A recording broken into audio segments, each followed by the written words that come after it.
Where the Wild Things Are, story and pictures by Maurice Sendak.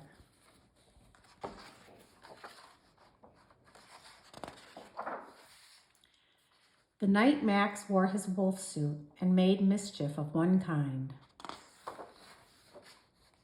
and another. His mother called him Wild Thing, and Max said, "I'll eat you up." So he was sent to bed without eating anything. That very night in Max's room, a forest grew and grew and grew until his ceiling hung with vines and the walls became the world all around. And an ocean tumbled by with a private boat for Max, and he sailed off through night and day. And in and out of weeks, and almost over a year, to where the wild things are. And when he came to the place where the wild things are, they roared their terrible roars and gnashed their terrible teeth and rolled their terrible eyes and showed their terrible claws. Till Max said, "Be still," and tamed them with the magic trick of staring into all their yellow eyes without blinking once, and they were frightened and called him the most wild thing of all, and made him king of all wild things. "And now," cried Max, "let the wild rumpus start."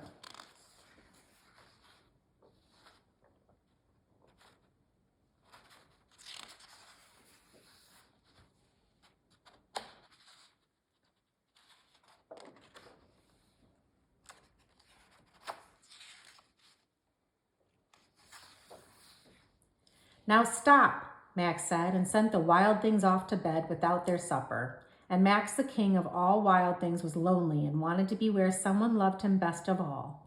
Then all around from far away across the world, he smelled good things to eat. So he gave up being king of where the wild things are. But the wild things cried, "Oh, please don't go. We'll eat you up. We love you so." And Max said, "No."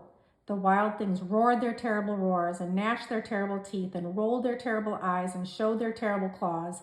But Max stepped into his private boat and waved goodbye.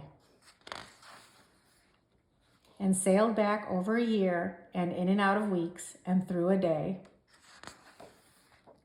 And into the night of his very own room where he found his supper waiting for him. And it was still hot. The end.